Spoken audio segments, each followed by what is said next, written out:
Bom, a gente precisa, quando fala de si, voltar às origens. Como um mapa. Eu acredito que quando a gente retorna a essa origem, entende um pouco da nossa infância, do papel do pai, da mãe, os acontecimentos, né? Um dos mais marcantes para mim, foi o Japão. A gente consegue entender melhor quem nós somos. Eu cresci numa cidade pequena, né, num estado aqui chamado Goiás, que fica no meio ali do país, né, uma região muito voltada para a agropecuária. E eu cresci ali num ambiente muito simples, terra, árvores subindo, comendo fruta do pé, né, brincando com os amigos na rua. Estudei em escola pública, meus pais não tinham condição de pagar uma escola, né, uma escola cara, uma escola privada. Então cresci nesse ambiente simples e aos 7 meus pais decidiram ir ao Japão trabalhar, exatamente para buscar uma condição financeira melhor. E como eles trabalhavam ali num turno muito comprido, muito longo, acabava que eu passava muito tempo só, né? Estudava ali, saía da escola às 4 da tarde e eles chegavam mais ou menos 8 da noite em casa. Então, nesse intervalo eu precisava criar coisas para me entreter, né? E uma delas foi a fotografia.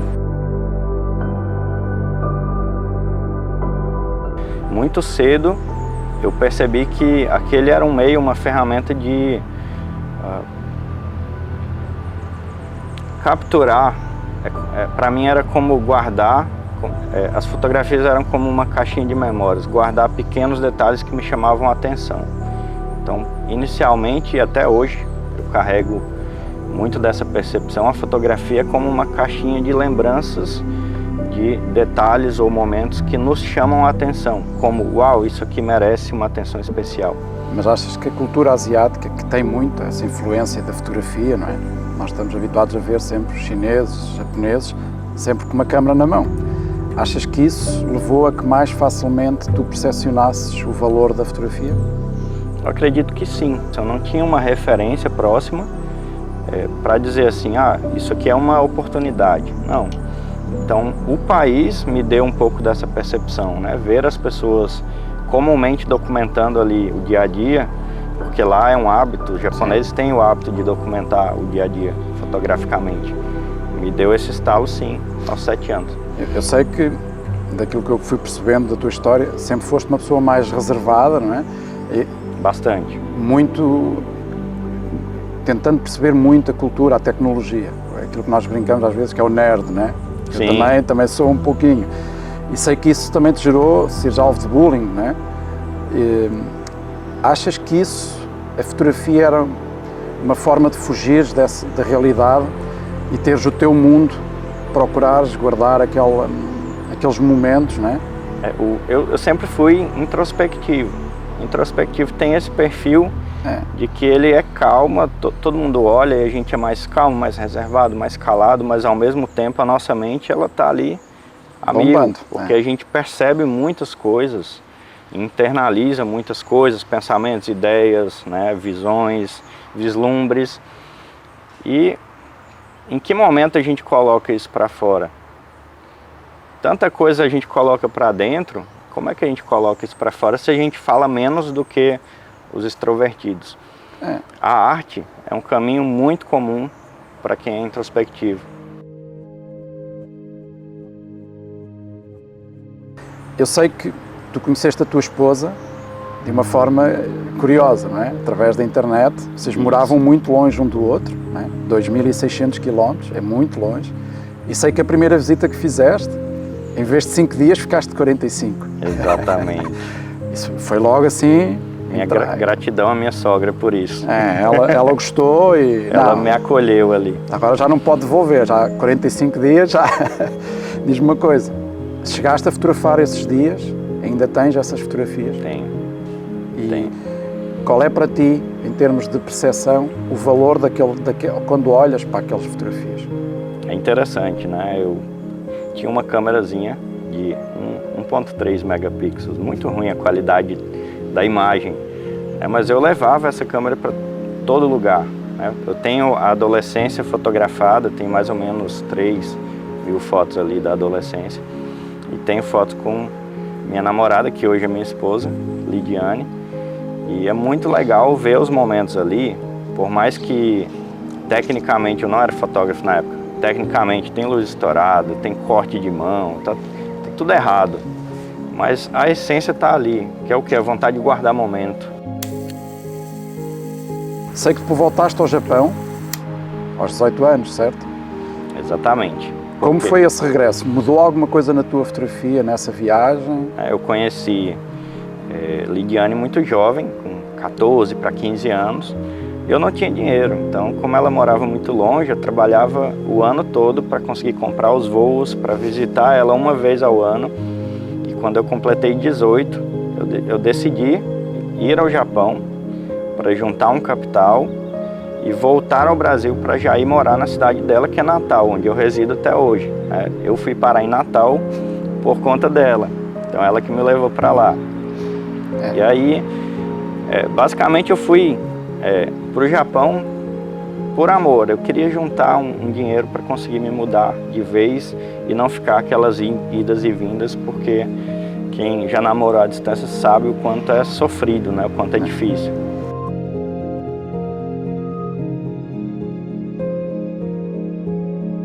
Sei que regressaste em 2009, né? casas em 2009, e em 2010 começa um negócio da fotografia. Exato. Como é que isso surgiu?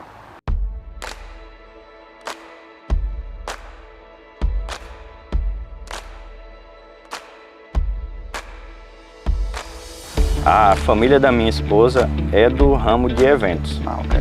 Minha sogra tinha na época um buffet, as minhas cunhadas trabalham no setor de casamento, né? Eu tenho uma cunhada que aluga vestido de noiva, uma outra que é cerimonialista. Então, quando eu me mudei para Natal, eu olhei para aquilo tudo e vi a figura do fotógrafo. E disse, olha, uma coisa que eu amo fazer, eu nunca tinha pensado que poderia ser uma profissão. E olhando aquela figura do fotógrafo trabalhando nos eventos, né, porque quando eu me mudo para Natal, eu caio naquele universo das festas, dos eventos, dos casamentos, e ali me acende essa luz. Caramba, eu posso viver de uma coisa que eu amo fazer. E ali eu começo minha jornada. Eu sei que tu, em termos de espiritualidade, né, tens as tuas crenças, as tuas convicções próprias. Se calhar vou-te fazer uma pequena provocação. Isso não foi por acaso, não é? Com certeza. Se calhar a fotografia que surgiu na tua vida já foi, se calhar, para mais tarde tu teres esse clique e fazeres o que fazes hoje tão bem, não é? Eu tenho essa visão de que acho que muitos de nós são quase que encaminhados para este trabalho, não é? Concordas? Concordo plenamente. Se calhar hoje olhas para trás e vais dizer, cara, se calhar aquele momento em que eu peguei na câmara é porque eu mais à frente ia ter que fazer isto. E eu sou muito, muito grato a Deus, Nuno, por esse encaminhamento. Eu acredito que quando a gente coloca a nossa vida na mão dele, ele que vê tudo, sabe muito melhor do que a gente, que é limitado, qual é o melhor caminho para a nossa vida. E eu acredito sim, de todo o coração, que a fotografia foi um caminho que ele me colocou, porque a arte ela tem um papel tão bonito, né? Além da gente entregar para as pessoas um registro de momentos importantes ali na vida delas, além da gente ter esse papel social de guardar aquilo que é importante. Quando a gente guarda aquilo que é importante para as pessoas, a gente coloca na mão delas uma maneira delas se lembrarem o que realmente importa e quem elas são. Eu acredito que a fotografia ela foi criada por isso, porque a gente precisa ser lembrado das coisas que são importantes. E nesse processo, enquanto a gente faz esse papel social, isso tem um benefício imenso para nós também. Porque todo artista, ele enquanto trabalha, enquanto molda algo, né, o pintor com as suas tintas, o escultor com as suas massas, a gente com a nossa câmera, com os momentos, o artista ele é moldado junto no processo, ele é trabalhado, ele é curado, e hoje isso já é comprovado ali dentro do meio da psicologia, que a arte tem esse poder de cura. Então, é muito valioso tudo isso. E a paixão com que a gente o faz transforma, não é? Porque não é uma profissão. Apesar de ser uma profissão, não é? O nosso trabalho, mas acaba por ser muito mais do que isso. É uma forma libertadora de nos expressarmos.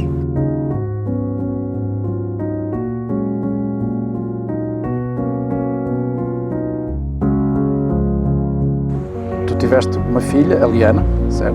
Que agora está com 6, 7 anos? 6 anos. Ela veio mudar a tua fotografia. Com certeza. Minha vida como um todo. Sim, mas em termos do teu trabalho, qual é que foi a diferença maior que tu sentiste?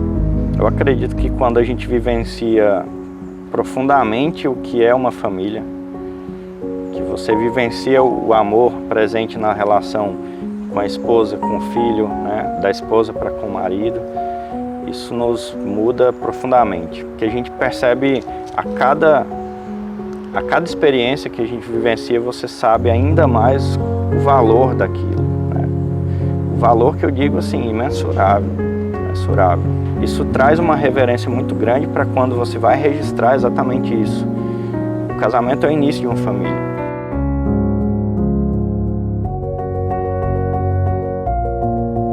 Falando de família, amigos também são família, não é? Com certeza. E eu sei que tens um projeto com 2 amigos, com o Júnior Barreto e com o Yuri Richard, Fotografia dos 3, é isso? Exato. Explica-me um pouco esse projeto que eu fiquei curioso. Ainda no início da minha carreira, eu já ouvia falar desses nomes, eles já estavam no mercado há bastante tempo, né? Já tinham uma marca consolidada quando eu estava iniciando ali, então eu os via assim com uma certa distância de alguém que já tinha uma marca, um nome consolidado, mas quando a vida me deu a oportunidade de conversar com eles, eles foram muito abertos, né? Eu agradeço muito a eles essa abertura, aprendi muito sobre negócio, sobre fotografia, e a gente começou a bater papo ali, Facebook, né? Na época tinha Orkut ainda. E esses bate-papos online viraram uma pizza, né? Um momento juntos, virou uma amizade. Dessa amizade veio um projeto para a gente compartilhar sobre fotografia junto. Né? Depois de alguns anos que eu já estava mais madurinho, estava ganhando prêmio, estava me destacando, veio essa ideia, que o start dela foi de Júnior. Por que a gente não compartilha isso que a gente está fazendo? Se está fazendo tão bem para nós 3, a ideia de se reunir para compartilhar conhecimento, refletir sobre tudo isso, sobre o mercado, sobre a vida, por que a gente não abre isso? E aí a gente viajou aí pelo Brasil todo, compartilhando sobre fotografia, e foi muito marcante para nós, né? Hoje a gente está aqui nesse evento para isso também. E isso é um ponto que eu falo muitas vezes, que eu acho que o companheirismo e a partilha, mesmo entre concorrentes, é muito importante. E eu acho, e é uma frase que eu uso muito, nós não temos rivais, temos concorrentes, não é? E acho que as pessoas ainda não perceberam que juntos somos mais fortes, não é? Exato. E tem sido engraçado assistir ultimamente ao nascimento de muitos projetos de concorrentes, mesmo para dar formação, né? Temos o Ney e o Kunz, tu tens o Fotografia de 3, eu estou a pensar fazer com os Roas, e isso é muito agregador, não é? Muito. E eu sei que tu, essa tendência do ensino, né, também está presente num dos teus filhos, entre aspas, que é Fine Art. Como é que surgiu a ideia da Fine Art? Eu participava, gostava muito do ambiente de concurso, mas sempre olhei, sempre tinha aquela pergunta, podia ter isso, poderia ter esse detalhe, poderia melhorar nesse sentido. E eu pensei a Fine Art exatamente para cobrir essas lacunas que eu sentia falta, né? Um exemplo é a gente ter uma transparência de abrir todo o processo de votação, né? Os membros têm acesso a todo o relatório de votação. E é até uma crítica que muita gente faz aos concursos, né? Será que é confiável? Será que não é? E a transparência ela é fundamental para quebrar Eu acho que sim. essas indagações. Eu exatamente queria até que mais associações copiassem essa transparência. Eu sei que já palestraste na Fearless Conference, não é? Que é, se calhar, a conferência mais importante que possa existir, não é? Porque a Fearless é uma associação muito difícil, em que o nível é elevado. Extremamente difícil. Supostamente estão lá os 800 melhores fotógrafos do mundo, que é, cara... Já palestraste no palco principal do Edding Brasil 2 vezes, não é? E em 2022 na Argentina, certo? Exatamente. Qual é que achas que é a importância dos congressos na tua evolução enquanto fotógrafo e enquanto pessoa? Considero praticamente sagrado esse ambiente. Que ambiente? O ambiente de aprendizado, né? A gente volta para o mesmo lugar que eu falei sobre o concurso. Para mim, as ferramentas de aprendizado, elas encurtam, de repente, problemas, questões que o fotógrafo sozinho demoraria anos para entender, ou para chegar até aquele resultado, chegar até aquela ideia. E o conhecimento, ele encurta, né, esse tempo, e ele faz com que o fotógrafo consiga resultados de maneira muito mais rápida, muito mais prática, muito mais eficiente. E a gente tem uma vida, uma quantidade de anos limitada na vida, né? A gente não vive eternamente, a gente tem que ter consciência disso. Toda vez que a gente ganha tempo, isso tem um valor imenso.